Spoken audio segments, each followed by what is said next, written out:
Welcome to exam plus academy.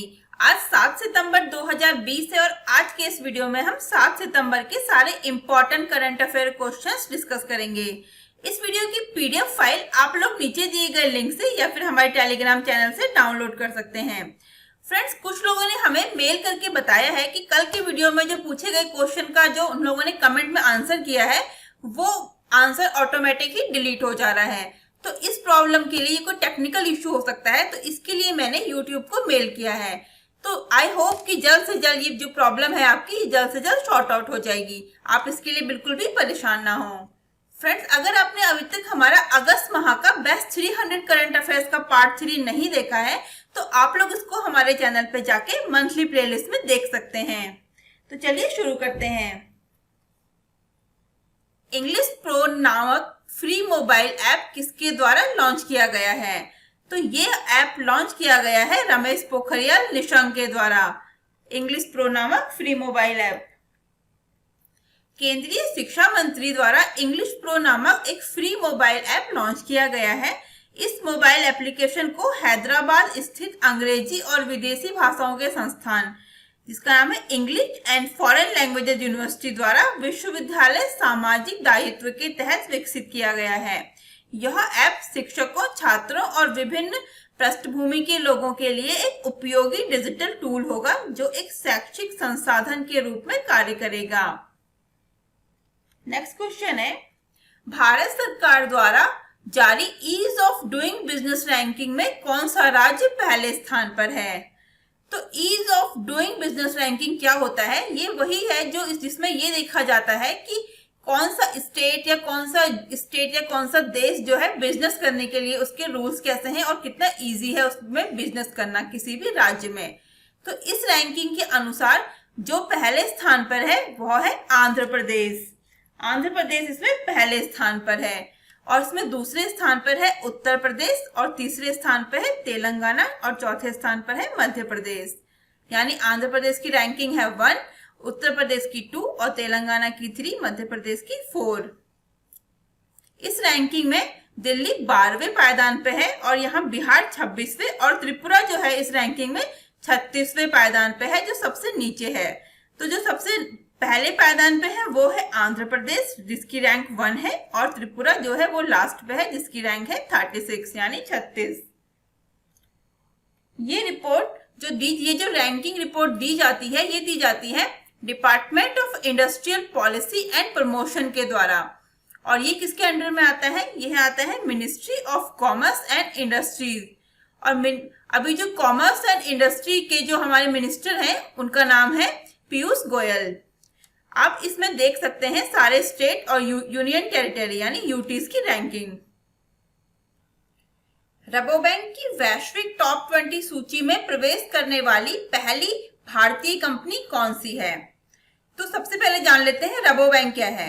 तो रबोबैंक एक bank है जो नीदरलैंड में स्थित है। इसका हेडक्वार्टर है नीदरलैंड में। ये इंटरनेशनल फाइनेंशियल सर्विस प्रोवाइडर है जो फूड एंड एग्रीकल्चर की फील्ड में फाइनेंस करता है। तो ये है रबोबैंक और इसका हेडक्वार्टर है नीदरलैंड में।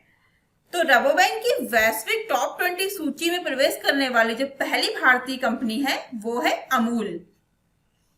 अमूल ऐसी पहली भारतीय कंपनी बन गई है जो टॉप 20 डेयरी ग्लोबल कंपनियों की लिस्ट में शामिल हुई है। अमूल ऐसा करने वाली पहली भारतीय कंपनी है। टॉप 20 की लिस्ट में अमूल 16वें नंबर पे है। जो टॉप 20 कंपनी है वर्ल्ड वाइड उसमें अमूल 16वें नंबर पे है। यह लिस्ट रबोबैंक द्वारा दी जाती है। Gujarat cooperative milk marketing federation limited यानी GCMMF ये अमूल की पेरेंट कंपनी है। GCMMF यानी Gujarat cooperative milk marketing federation limited. इसका सालाना टर्नओवर 550 करोड़ डॉलर के बराबर है यानी 550 करोड़ डॉलर के बराबर। बता दें कि सबसे बड़ा दूध उत्पादक देश होने के बाद भी हमारा देश भारत इसकी कोई भी भारत की जो डेयरी कंपनी है इस लिस्ट में शामिल नहीं हुई थी अभी तक। तो पहली बार ऐसा हुआ है जब अमूल इस लिस्ट में शामिल हुई है रबोबैंक की वैश्विक टॉप 20 की लिस्ट में। ऐसा पहली बार हुआ है और पहली कंपनी है जो है अमूल जो इस लिस्ट में शामिल हुई है। इस लिस्ट में 2210 करोड़ डॉलर के टर्नओवर के साथ स्विट्जरलैंड की कंपनी नेस्ले टॉप पर है। तो इस लिस्ट में जो टॉप पर है वो है नेस्ले, जो स्विट्जरलैंड की कंपनी है। और हमारे देश की कंपनी अमूल इसमें 16वें नंबर पे है, टॉप 20 जो कंपनीज है इस लिस्ट में। नेक्स्ट क्वेश्चन है, हाल ही में अभी किस राज्य ने इरडा से अपनी फसल बीमा फर्म बनाने की अनुमति प्राप्त की है? तो इरडा से अभी आंध्र प्रदेश ने अपनी फसल बीमा फर्म बनाने की अनुमति प्राप्त की है। इरडा का फुल फॉर्म है insurance regulatory and development authority of India. Andhra Pradesh सरकार ने इरडा से अपनी फसल बीमा फर्म, जिसका नाम है Andhra Pradesh general insurance company APGIC, बनाने की अनुमति प्राप्त की है। बिहार, पश्चिम बंगाल जैसे कुछ राज्यों में से आंध्र प्रदेश एक है जिन्होंने अपनी फसल बीमा योजनाओं को चुना है। APGIC राज्य की अपनी निःशुल्क फसल बीमा योजना चलाएगा।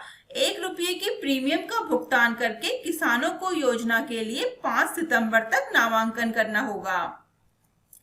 आंध्र प्रदेश की राज्यपाल है विश्वभूषण हरिचंदन और मुख्यमंत्री है YS जगनमोहन रेड्डी। इरडा के चेयरपर्सन है सुभाष चंद्र खुंटिया और इसका हेडक्वार्टर है हैदराबाद। ये काफी इंपॉर्टेंट है कि इरडा का हेडक्वार्टर कहाँ पे है, ये एग्जाम्स में काफी बार पूछा गया है इरडा का हेडक्वार्टर। और इरडा की स्थापना कब हुई थी? तो इरडा की स्थापना हुई थी 1999 यानी 1999 में। दुनिया का दूसरा सबसे बड़ा सड़क नेटवर्क वाला देश कौन सा बना है? तो यह बना है हमारा देश भारत। भारत दुनिया का दूसरा सबसे बड़ा सड़क नेटवर्क वाला देश बन गया है। भारत में एक्सप्रेसवे और राजमार्गों के निर्माण में जबरदस्त बढ़ोतरी होने के कारण यह अब दुनिया का दूसरा सबसे बड़ा नेटवर्क वाला देश बन गया है। तो दुनिया का जो सबसे बड़ा नेटवर्क वाला पहला देश है इसमें वो कौन सा है? तो वो है अमेरिका, USA। सड़क परिवहन और राजमार्ग मंत्री नितिन गडकरी ने 5 सितंबर को एक वीडियो कॉन्फ्रेंसिंग के माध्यम से SIAM के 60वें वार्षिक सम्मेलन को संबोधित करते हुए ये बात कही है। श्री गडकरी ने कहा कि वर्तमान समय में प्रतिदिन सड़क निर्माण की औसत दर 30 किलोमीटर प्रतिदिन है, जिसमें राजमार्गों के लिए प्रतिदिन सड़क निर्माण की 40 किलोमीटर की उच्चतम दर है। उन्होंने कहा कि भारत में एक्सप्रेसवे और राजमार्गों के निर्माण में जबरदस्त बढ़ोतरी होने के कारण यह अब दुनिया का दूसरा सबसे बड़ा सड़क नेटवर्क वाला देश बन गया है। तो यहाँ से 2 इंपॉर्टेंट पॉइंट है कि जो पहला है वो है USA और जो सेकंड नंबर पे है वो है हमारा देश भारत यानी इंडिया। नेक्स्ट क्वेश्चन है, एक भारत श्रेष्ठ भारत कार्यक्रम के तहत दिल्ली को किस राज्य से जोड़ा जाएगा? तो दिल्ली को भी जोड़ा जाएगा सिक्किम से। एक भारत श्रेष्ठ भारत कार्यक्रम के तहत इस पहचान को मनाने और मजबूत करने के लिए देश में एक भारत श्रेष्ठ भारत केंद्रित अभियान चलाया जा रहा है। दिल्ली में सिक्किम की रेजिडेंट कमिश्नर अश्विनी कुमार चांद ने कहा कि 2017 के बाद से दोनों राज्यों ने चयनित छात्र और शिक्षक कार्यक्रम के तहत एक दूसरे का दौरा कर रहे हैं। उन्होंने कहा कि सिक्किम और दिल्ली में समय समय पर खाद्य उत्सवों और नृत्य समारोहों के साथ सांस्कृतिक आदान प्रदान भी हो रहे हैं। इस पहल ने दिल्ली और सिक्किम के बीच एकता को मजबूत किया है। सिक्किम के मुख्यमंत्री हैं प्रेम सिंह तमांग और गवर्नर है गंगा प्रसाद। सिक्किम की राजधानी है गंगटोक। नेक्स्ट क्वेश्चन है, मानसिक स्वास्थ्य पुनर्वास हेल्पलाइन किरण का शुभारंभ किसके द्वारा किया गया है? तो अभी इसका शुभारंभ किया गया है थावरचंद गहलोत के द्वारा। सामाजिक न्याय और अधिकारिता मंत्री थावरचंद गहलोत 7 सितंबर को 24/7 निःशुल्क मानसिक स्वास्थ्य पुनर्वास हेल्पलाइन किरण का शुभारंभ करेंगे।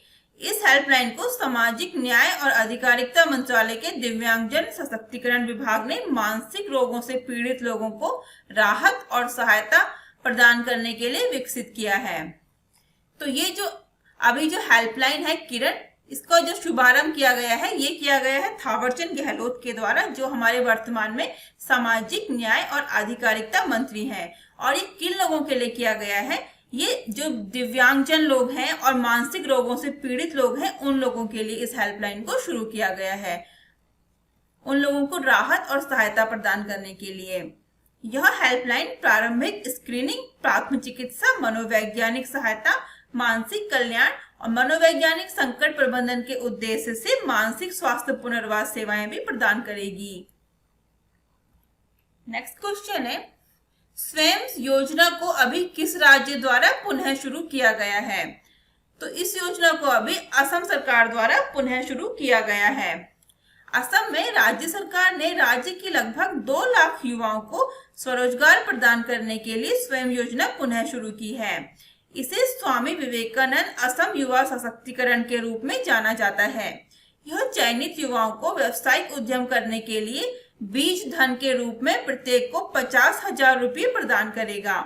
राज्य के वित्त मंत्री हिमंत बिश्वा शर्मा ने कहा कि असम सरकार 1,000 करोड़ रुपए के बजट के साथ नए सिरे से स्वयं शुरू कर रही है, जो अगले 3 महीने में बिना किसी बैंकिंग लिंकेज के खर्च किया जाएगा। तो ये जो योजना शुरू की गई है वो 2 लाख जो बेरोजगार युवा हैं उनको रोजगार देने के लिए शुरू की गई है असम में। कल के हमारे वीडियो का क्वेश्चन था, ग्लोबल इनोवेशन इंडेक्स 2020 में भारत कौन से स्थान पर है? तो इसका सही आंसर है 48वें, ऑप्शन डी, भारत इसमें 48वें स्थान पर है।